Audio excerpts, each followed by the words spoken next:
Presiden Joko Widodo menyampaikan kekesalannya karena dituduh mengintervensi sejumlah persiapan pemilu 2024. Mulai dari urusan partai yang tak lolos, koalisi partai yang gagal, hingga tokoh yang batal jadi calon presiden. Jokowi merasa selalu dinilai melakukan tindakan yang salah sehingga istana kerap mendapat tuduhan. Ada apa di balik curhatan Jokowi? Untuk membahasnya lebih dalam kita sudah terhubung melalui sambungan Zoom dengan Direktur Indo Strategi Khairul Umam dan juru bicara PKS Muhammad Khalid. Dan tadi beberapa saat sebelum kami melakukan dialog, PLH Deputi 4 KSP Ali Muthar Ngabalin tiba-tiba membatalkan secara sepihak untuk hadir dalam dialog kita sore hari ini. Jadi kami tetap melanjutkan dialog tanpa ada perwakilan dari istana. Saya akan ke Mas Umam terlebih dahulu. Mas Umam selamat sore dan Pak Khalid selamat sore. Mas Umam, apa yang bisa Anda analisa kenapa tiba-tiba kemudian Presiden Jokowi melontarkan pernyataan kekhawatiran dituduh mengintervensi pemilu? Apakah ingin menepis tuduhan atau menggiring opini atau bagaimana? Padahal apa yang disampaikan oleh Presiden sebenarnya adalah kemudian mencoba menjaga jarak, kemudian seolah-olah audio Anda komunikasinya kurang baik, Mas Umam.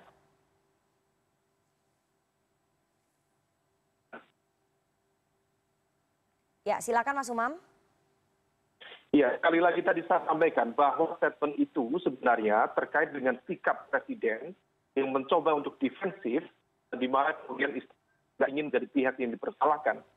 Tetapi pada saat yang kita memahami bahwa pihak-pihak yang mungkin menyampaikan statement seperti itu sebenarnya juga mencoba untuk mengantisipasi adanya sebuah kekuatan, diakui atau tidak, atas sepengetahuan Presiden atau tidak sepengetahuan Presiden yang kemudian menggunakan pengaruh istana untuk menyukseskan atau menggagalkan sejumlah agenda politik tertentu.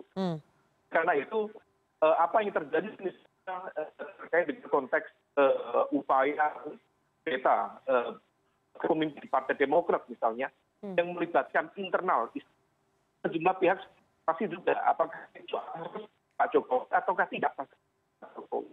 Kemudian informasi-informasi yang mengatakan bahwa Presiden lebih memiliki political preference terhadap A, ada tokoh B untuk Presiden 2024 juga sebenarnya bangkitkan atau menguatkan cara pandang bahwa karena bukan sebagai sebuah entitas yang bebas nilai, tetapi tetap memiliki agenda kepentingan patut. Oleh karena ini dilakukan pada saat yang sama pihak-pihak tentu merasa khawatir, merasa perlu mengantisipasi dan juga merasa untuk perlu adanya langkah mitigasi supaya kerjain quote by quote elemen yang mendong macan atau mengatasnamakan kekuatan yang mungkin Presiden tahu atau mungkin Presiden tidak ketahui. Oke, jadi Presiden bersikap defensif di sini dan kemungkinan ada orang-orang yang menggunakan nama Presiden untuk bertindak mengintervensi pemilu. Itu yang bisa saya tangkap dari analisanya Mas Umam. Tapi Mas Umam, pernyataan ini sebetulnya pernyataan Presiden soal partai gagal berkoalisi atau capres ataupun tokoh yang kemudian nanti gagal mendapatkan tiket, kemudian istana yang dituduh, ini sebenarnya menyasar ke siapa kalau menurut analisisnya Mas Umam? Ya, saran dari statement itu memang cukup spekulatif karena itu tidak disebutkan clear alasan track dalam konteks percakapan politik nasional beberapa bulan ini. Hanya memang ada dua. Yang pertama yang terdekat adalah Pak Amin Rais, misalnya dari Ketua Umum Partai Umat yang merasa ada kekuatan besar yang dia sudah ketahui sebelum pengumuman kemarin pengambilan nomor urut dan hasil dari verifikasi parpol, kemudian memutuskan Partai Umat tidak lolos. Kemudian di saat yang sama mungkin saja merujuk kepada statement dari sejumlah partai-partai politik yang merasa ada kan yang berusaha untuk melakukan penggagalan itu, penggagalan dalam konteks koalisi dan juga pencapresan seseorang. Apapun itu terbuka Tetapi kalau misal kita cermati kembali, ada memang pihak-pihak yang kemudian merasa terancam, sehingga kemudian perlu menyampaikan adanya statement yang kemudian untuk mengantisipasi supaya tidak Oke. dikerjain quote by quote oleh kekuatan besar yang bisa memanfaatkan penegakan hukum, kemudian narasi menggunakan hoax, fake news, hate speech melalui tangan opini publik yang tidak pada. Nah inilah yang Kalau sebenarnya capresnya siapa Mas Umam yang harapkan disasar? istana harus bersikap netral dan proporsional. Dan itu semoga ditangkap dengan baik oleh Presiden Jokowi. Oke, capresnya siapa yang disasar? Tokoh mana yang kemungkinan tidak bisa berkoalisi kemudian nanti menuduh ke istana ini menyasar ke siapa ini? Ya kalau misal kemudian di siapanya, kalau misal kita lebih detail, memang elemen yang kemudian dianggap sebagai potential challenger, the ruling power atau kekuasaan yang berjalan dalam konteks ini adalah Anies Baswedan. Oke baik, berhenti Dalam dulu sampai konteks situ ini, Mas. maka kemudian apakah memungkinkan itu terjadi atau tidak, dinamika politik yang berkembang akan menjawab. Mbak Nana. Oke, sampai situ dulu kita ingin bertanya ke juru bicara PKS Muhammad Khalid. Mas Khalid, PKS merasa tersindir dengan pernyataan presiden yang kalau misalnya koalisi partai gagal terbentuk, kemudian yang dituduh istana, atau tokoh yang tidak bisa maju capres, kemudian yang dituduh istana. PKS merasa tersasar, merasa tersindir dari pernyataan presiden itu? Enggak tuh Rifana. Jadi gini, kita melihatnya sederhana saja. Pertama, kalau presiden tidak perlu takut, tidak perlu khawatir dengan stigma atau pembicaraan yang ada. Jadi kalau memang Bapak Presiden tidak ikut melakukan intervensi dalam proses penentuan koalisi atau pencapresan, ya santai saja. Tidak perlu terlalu defensif. Justru kalau beliau terlalu defensif dan mengekspos terlalu berlebihan, kita jadi bertanya-tanya. Memang ada apa? Kan begitu cara membacanya. Jadi memang kita sangat menyayangkan ya. Jadi kalau ibarat pepatah itu tidak ada asap kalau tidak ada api. Karena Bapak Presiden di statement-statement publiknya seringkali membahas atau bahkan mengendorse beberapa capres tertentu ya, dan dengan kriteria tertentu, sehingga kita menangkap, publik menangkap, jadi berspekulasi, rumornya berkembang. Itu yang akhirnya menjadi konsekuensi tersendiri gitu ya. Kalau Bapak Presiden sebagai kepala negara, kepala pemerintahan, fokus dengan kerja-kerja bangsa, kerja-kerja pemerintahan, dan tidak sibuk mengurus urusan pencapresan, ya spekulasi atau rumor itu tidak akan berkembang. Jadi ketika Bapak Presiden fokus bagaimana memberikan legacy yang terbaik buat pemimpin mendatang, umpamanya ya, itu orang akan respect gitu ya, menaruh sangat hormat dan tidak akan ada katakanlah spekulasi-spekulasi seperti itu gitu. Tapi kita menyaksikan, disuguhkan sebuah fenomena di mana Bapak Presiden justru banyak memberikan statement atau melakukan hal-hal yang di luar koridor dalam arti pencapresan dan koalisi itu kan dalam desain konstitusi kita itu kan diamanatkan kepada partai politik. Jadi memang ya itu diserahkan domain dari partai politik gitu ya. Dalam sistem presidensialisme, Bapak Presiden adalah kepala negara dan kepala pemerintahan. Beliau bukan pimpinan partai ya yang mengatur bagaimana komunikasi koalisi dan sebagainya. Sehingga ya kami berharap ya Bapak Presiden bisa lebih banyak fokus sebagai kepala negara dan kepala pemerintahan. Bahkan dalam beberapa pernyataan resmi kami mengatakan Bapak Presiden ini harus menjadi negarawan.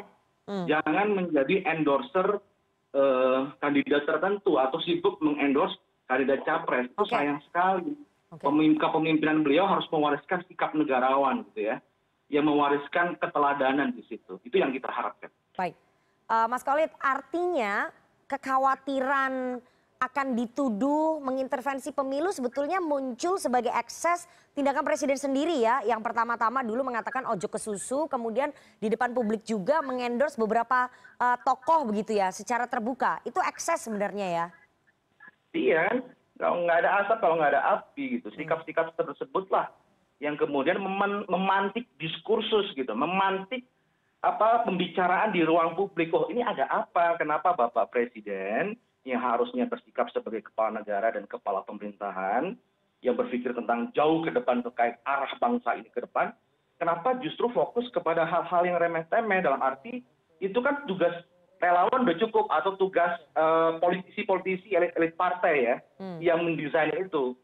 Bagaimana beliau menyampaikan kriteria capres yang harus didukung dan sebagainya, itu sudah menurut kami ya, itu bukan sikap negarawan gitu. Oke. Itu bahkan memberikan image kepada beliau, agak menurunkan nih Ya. posisi beliau sebagai seorang pemimpin bangsa Oke. menjadi endorser atau pendukung kandidat. Oke, Mas Umam, artinya kalau misalnya sejak awal Presiden memang tidak mengungkapkan ataupun menyatakan secara terbuka soal ojek ke susu, kemudian mengendorse dukungan kepada tokoh-tokoh tertentu, tidak ada kecurigaan ataupun tidak akan ada tuduhan bahwa beliau ini mengintervensi pemilu 2024. Jadi memang ini apinya asalnya dari sana, makanya muncul ada asap seperti yang dikatakan oleh Bang Khalid, begitu Mas Umam?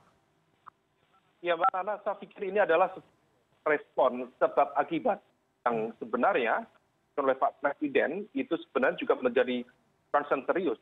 Dan kemudian kekhawatiran adanya intervensi kekuasaan itu adalah sebuah fenomena yang terbuka sekali peluangnya.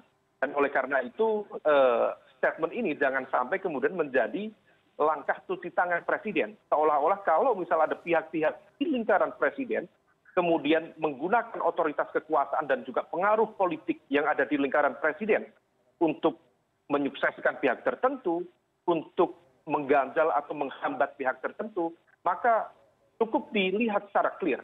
Nah, oleh karena itu, kalau misalnya tidak clear, maka kemudian ada banyak impact-nya. Misalnya, ketika ada tuduhan kelompok tertentu melakukan sosialisasi, dianggap mencuri start kampanye misalnya. Tapi pada saat yang sama, Presiden secara terbuka memberikan political endorsement misalnya di hadapan para relawan dengan menyebut dengan rambut putih. Nah, ini kan sebenarnya sesuatu yang simple. Nah, pada langkah itu, maka kemudian pihak-pihak yang kemudian merasa khawatir ada atau kekuatan di lingkaran kekuasaan yang mengintervensi, juga memainkan kekuasaan untuk memenangkan pihak tertentu atau mengganjal pihak tertentu, maka kemudian itu menjadi khawatiran yang cukup relevan. Nah, oleh karena itu ini menjadi wake call bagi kita semuanya, bagi masyarakat sipil, bagi para aktor juga pelaku demokrasi, untuk kembali meletakkan pemilu di 2024 pada koridor yang fair dan tidak kemudian menjadi timpang karena adanya intervensi kekuasaan. Baik, saya mau ke Bang Khalid lagi. Bang Khalid, tapi selama ini apakah kemudian PKS merasa memang ada sedikit gangguan ketika ingin membentuk koalisi? Memang pada kenyataannya begitu? Kalau PKS kan memang dari awal sebagai partai oposisi ya. Jadi kita memiliki kedaulatan yang penuh, tidak ada intervensi. Ya, kita memutuskan dengan mekanisme internal partai, kita memiliki mekanisme musyawarah majelis syuro, dan kita juga menyerap seluruh aspirasi para pemilih PKS di berbagai wilayah, di berbagai daerah. Jadi kalau di PKS sendiri kami konsisten, tidak ada sebuah intervensi atau apapun itu. Jadi kita justru ya mendorong bagaimana memperjuangkan juga partai-partai politik, baik itu yang di luar pemerintahan maupun di dalam pemerintahan, untuk berdaulat dalam menentukan sikap politiknya. Dan inilah yang harus kita jaga bersama. Kita harus menjaga demokrasi kita gitu. Sehingga kami sangat berharap sekali pemerintahan di era Presiden Joko Widodo memberikan sebuah kebebasan, ya, kedaulatan partai itu seutuhnya, sehingga partai politik memiliki kedaulatan dan kebebasan dalam menentukan sikap politiknya berdasarkan aspirasi para pemilihnya. Oke, Bang Khalid, Anda tidak menjawab pertanyaan saya, apakah memang ada intervensi ataupun gangguan kepada PKS dalam membentuk koalisi untuk mengusung Anies Baswedan? PKS taat asas, taat kepada aturan internal partai, tidak ada pertimbangan atau intervensi yang kemudian mengganggu mekanisme internal partai kami. Kami independen, otonom, dan bisa menentukan sikap politik kami secara bebas dan tidak mengalami intervensi. Oke, saya mau ke Mas Umam. Mas Umam, Anda sebagai analis dan juga melihat situasi politik hari ini, apakah memang merasakan ada gerakan-gerakan intervensi? dalam pemilu 2024 atau itu hanya kekhawatirannya Pak Jokowi saja? Dan juga sejumlah operasi politik yang mencoba untuk menggembosi atau menggagalkan sejumlah koalisi memang belum terlihat secara nyata, tetapi sejumlah informasi spekulatif menunjukkan adanya operasi politik seperti itu. Nah, oleh karena itu, tentuan atau penetapan beberapa kasus yang kemudian memiliki hubungan dengan sejumlah nama, misalnya kemarin tiba-tiba muncul kasus terkait dengan dugaan penyalahgunaan kewenangan terkait dengan Formula E, kemudian dilekatkan kepada Anies Baswedan misalnya. Kemudian pada saat yang sama muncul informasi spekulatif juga yang menyatakan bahwa Ganjar Pranowo juga menjadi bagian dari kelompok ditarget.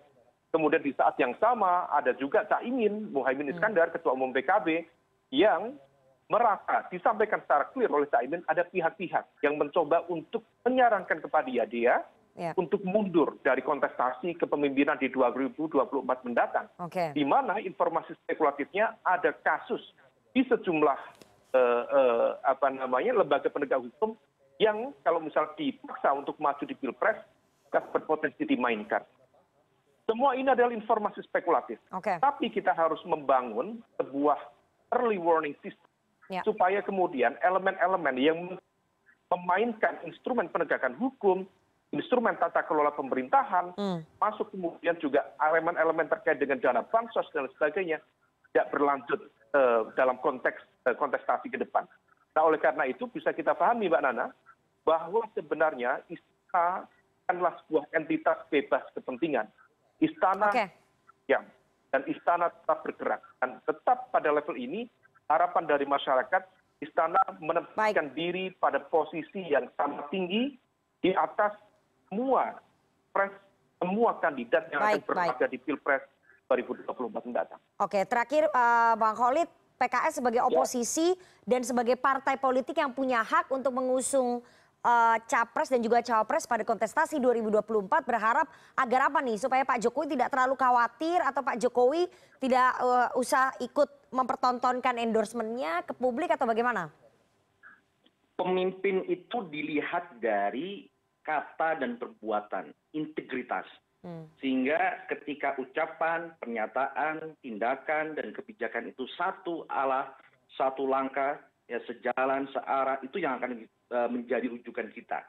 Kalau Bapak Presiden tidak menginginkan dianggap intervensi, maka tunjukkanlah dalam sikap, dalam pernyataan, dalam kebijakan, sehingga tidak ada keraguan di masyarakat terkait adanya intervensi tersebut, gitu. Dan ini yang kita tunggu-tunggu, sikap beliau sebagai seorang negarawan.